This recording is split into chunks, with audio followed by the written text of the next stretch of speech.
वेद सिरा मुनि आई तब सब ही कहा समुझाई। पार्वती महिमा सुनत रहे प्रबोध ही पाई। रहे प्रबोध ही पाई। तब वेद सिरा मुनि ने आकर सबको समझाकर कहा, पार्वती जी की महिमा सुनकर सबको समाधान हो गया।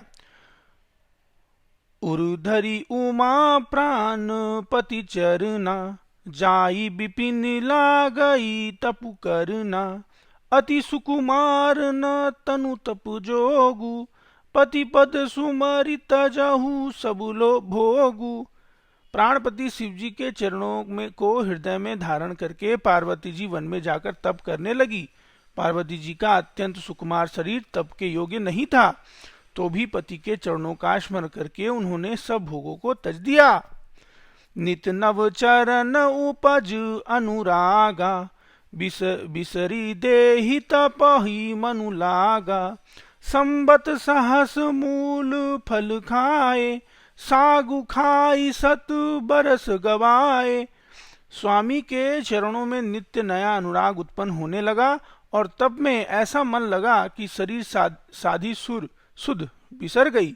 1000 वर्ष तक उन्होंने मूल और फल खाए, फिर 100 वर्ष साग खाकर बिताए। कुछ दिन भोजन बारी बतासा, किए कठिन कछु दिन उपवासा। बेल पाथि मही परई सुखाई, 3 सहत संबत सोई खाई। कुछ दिन जल और वायु भोजन किया, फिर कुछ दिन कठोर उपवास किया। जो बेल पत्र सूखकर पृथ्वी पर गिरते थे, 3000 वर्ष तक उन्हीं खाया। पुनि परिहरि सुखान उपरना, उमहि नाम तब भयहु अपरना। देखियु मही तप खीन सरीख रईरा, ब्रह्म गिरा भौ गगन गंभीरा। फिर सूखे पर्ण पत्ते भी छोड़ दिए, तभी पार्वती का नाम अपर्णा हुआ। तब से उमा का शरीर क्षीण देखकर आकाश से गंभीर ब्रह्मवाणी हुई। भयहु मनोरथ सुफल तबु, सुनु गिरिराज कुमारी। पर हरु दौसहु कलेश सबु, अब मिलही त्रिपुरारी। अब मिलही त्रिपुरारी। हे पर्वत राजकुमारी, सुनिए, आपका मनोरथ सफल हुआ। आप अब सारे असम कलेशों को, कठिन तप को त्याग दें और अब आपको शिवजी मिलेंगे। अस तपु कहूं न कीन भवानी, भये अनेक धीर मुनि ज्ञानी। अब उर्धरहु ब्रह्म बरबानी, सत्य सदा संतत सुचि जानी। हे भवानी, धीर मुनि ज्ञानी बहुत हुए हैं, पर ऐसा कठोर तप किसी ने नहीं किया। अब आप इस श्रेष्ठ ब्रह्मा की वाणी को सदा सत्य और निरंतर पवित्र जानकर अपने हृदय में धारण करें।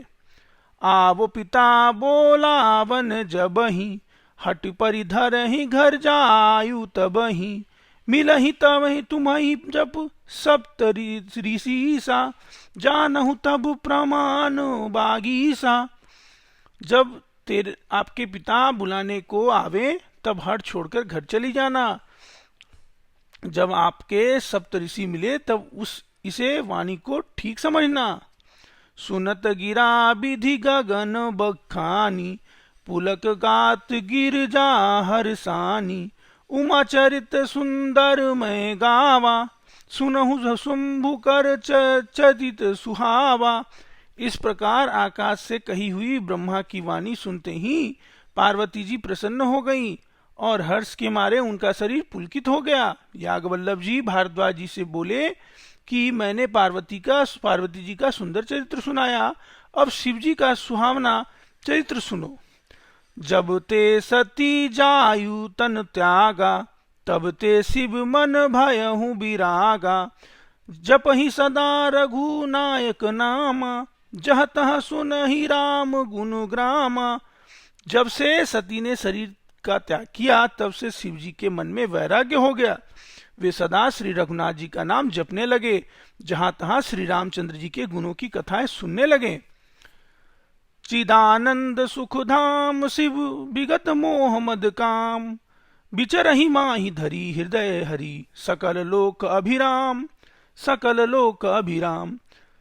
चिदानंद सुख के धाम, मोह मद और काम से रहित शिवजी संपूर्ण लोकों को आनंद देने वाले भगवान श्री हरि श्री रामचंद्र जी के को हृदय में धारण कर भगवान के ध्यान में मस्त हुए पृथ्वी पर विचरने लगे।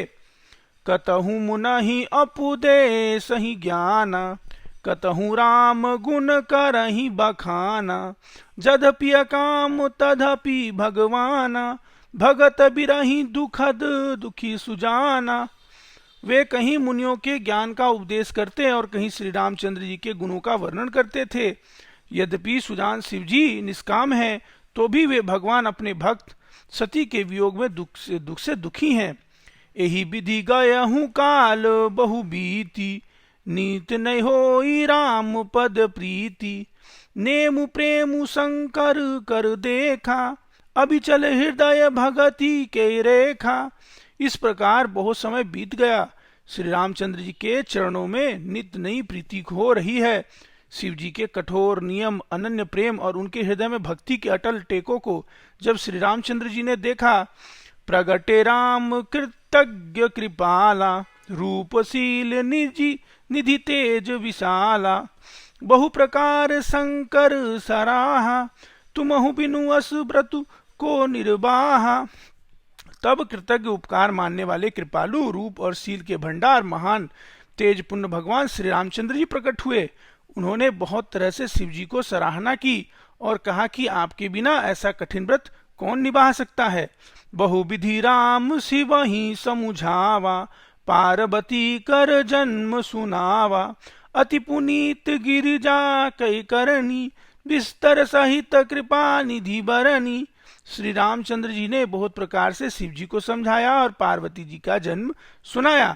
कृपा निधान श्री रामचंद्र जी के विस्तार पूर्वक पार्वती जी के अत्यंत पवित्र करनी का वर्णन किया। अब बिनती मम सुनहु शिव, जो मो पर निज ने, जाई विबाहु शैल जही, यह मुहि मांगे देहु, यह मुहि मांगे देहु।